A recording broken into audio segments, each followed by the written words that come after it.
Here are today's top stories. President Duterte vows to provide for all the needs of victims of tropical depression Usman. Inflation eases to 5.1% in December amid lower prices and holiday spending. Malacanang shrugs off communist leader Jose Maria Sison's threat to overthrow the government. And the Philippines vows to send relief aid to tsunami victims in Indonesia.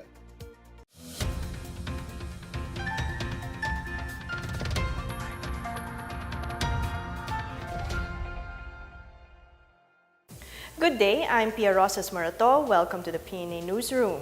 President Rodrigo Duterte personally monitors the situation of those affected by Tropical Depression Usman in the Bicol region and assures them of assistance. More on this from Miguel Hill. President Rodrigo Duterte personally went to Camarines Sur to check those who are affected by floods and landslides brought about by Tropical Depression Usman. Presidential spokesperson Salvador Panelo says they hope to check on stricken areas and assures that the president will provide affected residents with everything they need. Panelo says the president was saddened by reports that there's been a lack of coordination between government units over the onslaught of the tropical depression. However, he admits there are things that cannot be controlled, such as the power outages in the Bicol region that may cut off communication. The latest report from the Office of Civil Defense in the Bicol region shows that the death toll due to Usman has climbed to 105.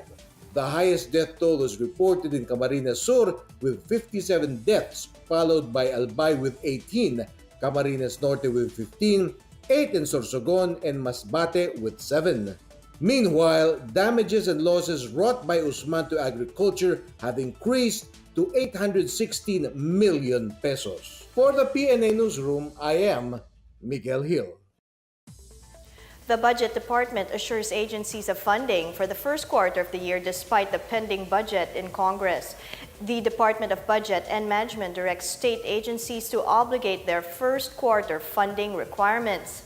In a statement, Diokno assured state workers that the agency will continue to oversee the budgetary operations of the national government, especially as it runs on a reenacted budget for presumably the first quarter of 2019. The circular letter said agencies may submit special budget requests for the issuance of special allotment release order for several items like centrally managed items and funds for retired employees and pension benefits of uniformed personnel. The Philippines remains a safe destination for foreigners despite the recent bombing at the mall in Cotabato City. The Department of Foreign Affairs made a statement in view of the warnings issued by the United Kingdom and Australia against travel to Mindanao. Foreign Affairs Assistant Secretary El Mercato maintains that what happened in Cotabato is an isolated case and that the police and military are working round the clock to ensure their safety and security. DFA Secretary Teodoro Locsin Jr. said it was only fair for the two states to issue travel warnings since government needs to look after the safety and security of their nationals overseas. The Philippine National Police is waiting for the release of the arrest warrant for Daraga Albay Mayor Carlwin Baldo.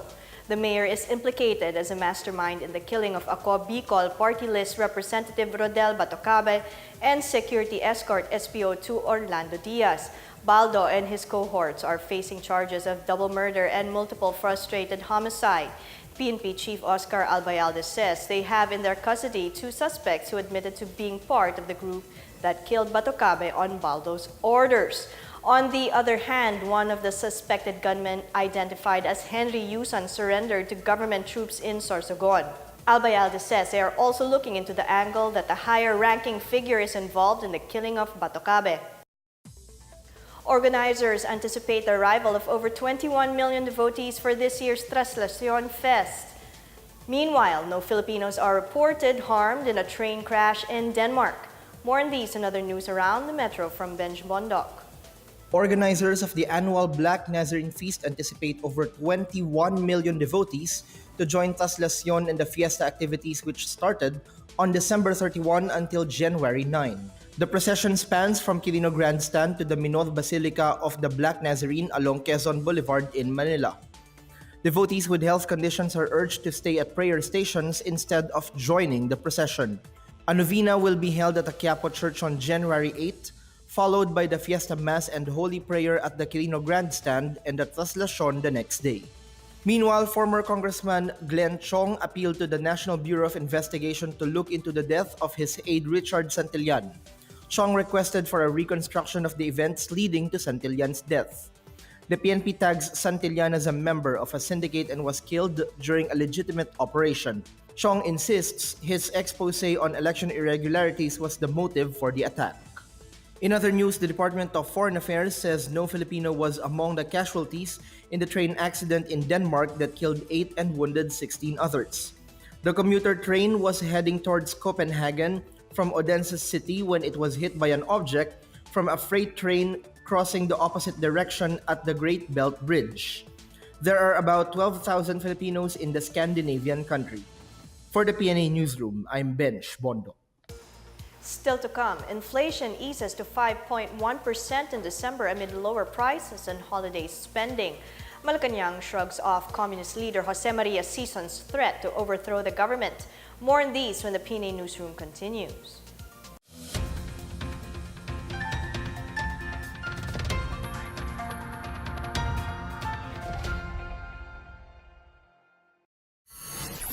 Sa pagsapit ni Pangulong Rodrigo Roa Duterte sa kalagitnaan ng kanyang termino, mas higit naging doble ang kanyang sipag upang maihatid sa bawat Pilipino ang ipinangako niyang pagsulong at pagunlad. Itong 2018, tiniyak ng Pangulo na maiparamdam sa bawat mamamayan ang tunay na malasakit, pagbabago at pag-angat ng kalagayan sa buhay. Ito ang Duterte on Duty. Ulat sa ginagawa ng Presidente. Pagsasaka ang isa sa mga pangunahing hanap buhay ng mga Pilipino, kaya binigyang prioridad ito ng Pangulo sa pamagitan ng pagpapatupad ng Free Irrigation Service Act at pamamahagi ng mga lupang sakahan sa iba't ibang lalawigan sa ating bayan. Kasabay nito'y isinaayos ng Pangulo ang mga proseso sa importasyon ng mga produktong pang-agrikultura. Ginawa ring business-friendly ang Pilipinas. Naging mabilis at simple ang mga transaksyon sa pagtatayo ng mga negosyo sa tulong ng Ease of Doing Business Act. Pinakinggan ng pamahalaan ang mga suliraning kinakaharap ng mga maliliit na negosyo at binigyan sila ng sapat na tulong upang matiyak ang paglago at pag-asenso. Ngayong 2018, binigyan ng suporta ang mga siyentipiko upang mas mapalawak at mapahusay ang research and development ng bansa. Tiniyak din ng Pangulo na malulusog ang mga mamamayang Pilipino. Pinaganda ang sistema ng health services para sugpuin ang mental illness, malnutrisyon sa mga bata at matiyak ang kalusugan ng mga nanay na bagong panganak. Kanya ring isinulong ang paglilinis at pagsasaayos sa Boracay upang maibalik ang taglay nitong ganda at maging modelo ng iba pang tourist spot sa Pilipinas. Nagkaloob din ng tulong ang Pangulo sa mga naging biktima ng gyera sa Marawi upang mapabilis ang pagpapatayo at pagsasaayos ng kanilang mga tahanan at tiniyak din na ligtas na sila sa mga terorista. Pag-iwas sa karahasan at magulong sistema ang magiging daan tungo sa kapayapaan at kaunlaran. Kaya nilagdaan ng Pangulo ang iba't ibang batas para mapanatili ang katahimikan sa ating bansa. Binuksan din ang Emergency 911 hotline para sa mas mabilis na pagresponde sa mga nangangailangan ng agarang pagsagip at upang ang bawat pamilyang Pilipino ay makapamuhay ng marangal, maunlad at matiwasay, isinulong ang mga karapatan ng mga manggagawa. Samantala, nilagdaan ng Philippine Systems Act kung saan isang identification card o ID na lamang ang kailangang ipakita upang mapadali ang proseso ng mga transaksyon sa gobyerno. Nais ng Pangulo na magkaroon ng magandang kinabukasan ng mga kabataang Pilipino kung kaya binigyang suporta ang libreng tuition fee sa pag-aaral sa kolehiyo.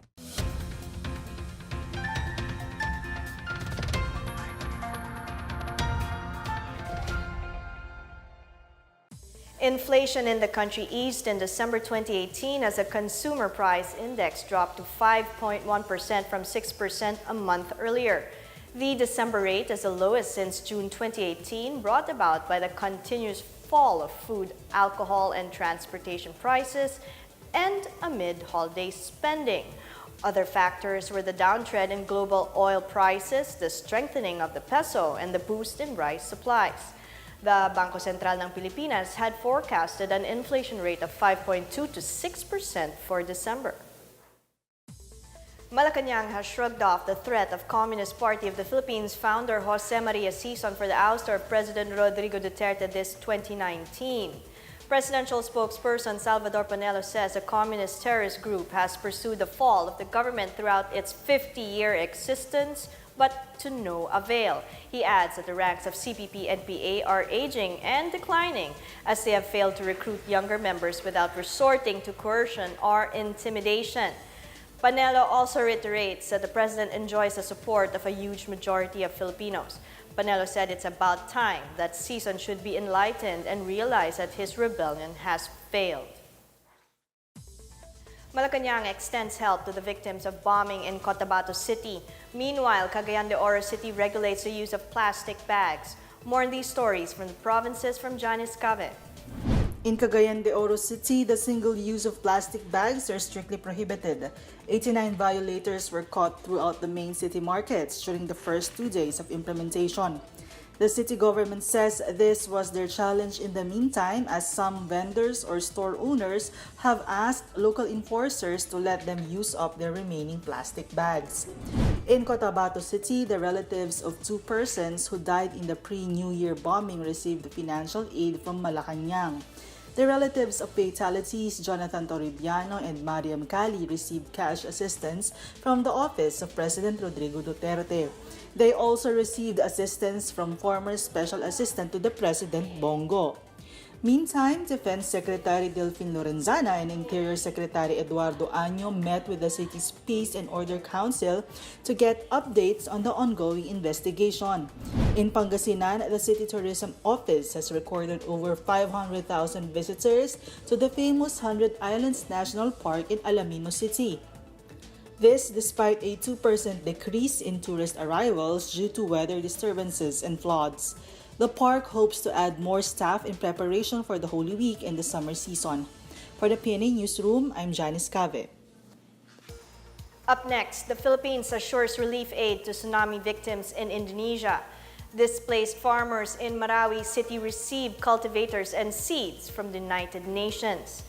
More on these when the PNA Newsroom continues.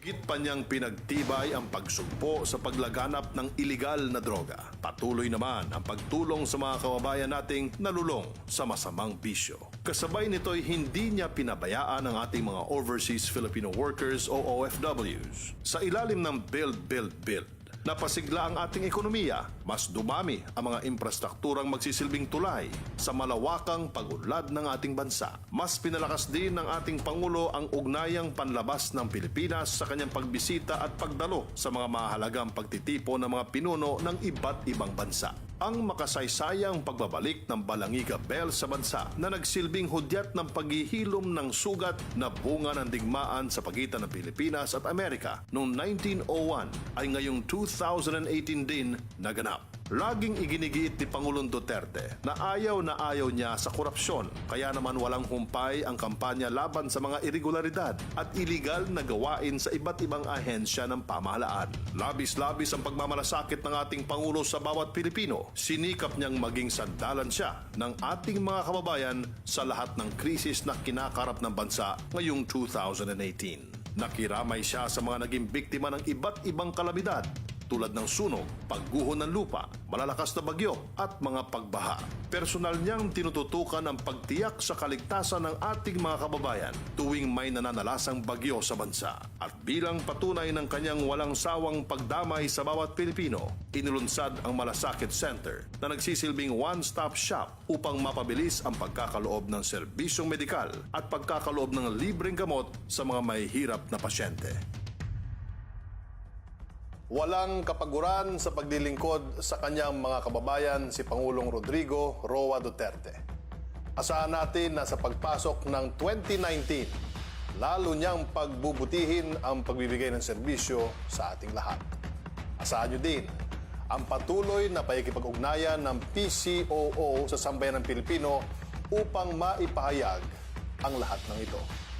Ito po si Presidential Communications Secretary Martin Andanar. At muli, ito ang Duterte on Duty. Abangan sa susunod na taon ang mga gagawin ng Pangulo.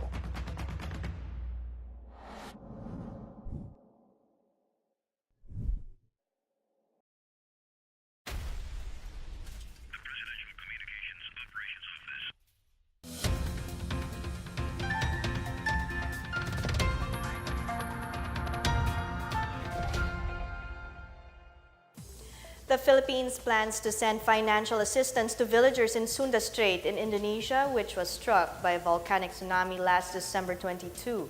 President Rodrigo Duterte has tasked government agencies to immediately prepare the financial aid to Indonesia. This is in return for Indonesia's help to the Philippines in times of calamity. Meanwhile, no one among the almost 9,000 Filipino overseas workers in Indonesia was reported affected by the volcanic tsunami. At least 500 people died and 1,500 were injured in Sunda Strait, while 22,000 people went homeless in the coastal areas of Java and Sumatra. In our foreign news, the Smithsonian Museums and the National Zoo in Washington, D.C. have closed their doors to the public as the U.S. government remains in partial shutdown. In a statement, the Smithsonian Institution said all events and programs, including the National Zoo's Panda Cam and live animal cameras, will not be operating. However, it assured that the shutdown will not affect the National Zoo's commitment to give the utmost care to the animals. No word is out on when the museums and zoo will resume operations. The government shutdown, which started on December 22, has affected cabinet-level departments and dozens of agencies, forcing thousands of federal employees to work without pay or take unpaid leaves. Ascal's goalkeeper Ref Quaresma has announced his retirement from football. The Kaya Iloilo says he hopes to give way to younger players who have more potential. The 18-year veteran started with Navy from 2001 to 2008. He joined a few more clubs until he found his way to the Iloilo team in time for the birth of what would become the Philippine Premier League. Quaresma would close his career as a champion as his squad won the Copa Paulino Alcantara on October 27. He also had stints with the national team since age 17 when he was called up for the 2002 FIFA World Cup qualifiers. The United Nations donated farming cultivators and seeds to displaced farmers in Marawi. This helps them to start over and boost food supply in the city. Laid Kabagani has the report. A total of 300 Marawi displaced farmers and their host families in Lanao del Sur have received 32 multifunction tillers or farming cultivators from the United Nations Food and Agriculture Organizations or UNFAO. For every 10 households, one multifunction cultivator was provided for them. Also, each beneficiary has received a pack of assorted vegetable seeds that they can use for farming. Bonifacio Javier III, the Humanitarian Coordination and Conflict Resolution Specialist of FAO Manila, said the distribution is part of their efforts to improve food security in the areas affected by the Marawi siege. Task Force Bangon Marawi Field Office Manager Assistant Felix Castro Jr. also reminded beneficiaries of their responsibility in taking care of the farm machineries that they receive from the donors. Alagaan yung equipment na binibigay sa inyo. Yan ang responsibility. Pag lahat ng binigay sa inyo, hindi lang taga-Barantao, kaya po lahat, inasikaso, gaganda ang Lanao del Sur. Alagaan niyo yan. This distribution is part of FAO's commitment to Marawi residents through Kawiyagan, a monthly livelihood convergence distribution drive spearheaded by TFBM through the Subcommittee on Business and Livelihood in partnership with the other humanitarian organizations. For the past months of year 2018, FAO has already distributed farm inputs such as rice seeds, corn seeds, fertilizers, assorted vegetable seeds, native chickens, mallard ducks, goats, and fishery inputs to the displaced farmers currently residing in municipalities of Sagyaran, Marantao, Piagapo, and Ditsaan Ramain in Lanao del Sur. From support of the Central Emergency Response Fund of the United Nations, this project is implemented by FAO in partnership with the World Food Program, Department of Agriculture and Fisheries ARMM, Department of Agrarian Reform, and Mangungaya Mindanao Incorporated. For PNA Newsroom, Laid Kabagani, Philippine Information Agency. Let's now check out the weather forecast for Metro Manila and the rest of the country.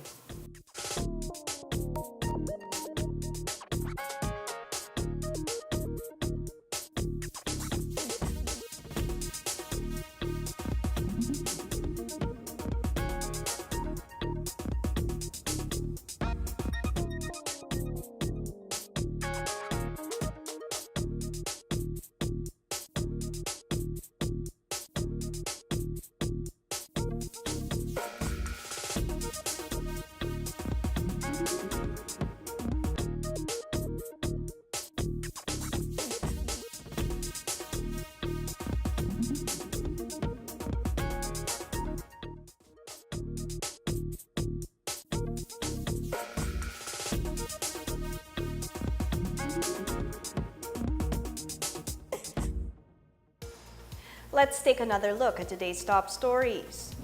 President Duterte vows to provide for all the needs of victims of tropical depression Usman. Inflation eases to 5.1% in December amid lower prices and holiday spending. Malacanang shrugs off communist leader Jose Maria Sison's threat to overthrow the government. And the Philippines vows to send relief aid to tsunami victims in Indonesia. Thank you for watching another edition of the PNA Newsroom. To check out these and other stories, visit the PNA website or follow the Philippine News Agency on Facebook and Twitter.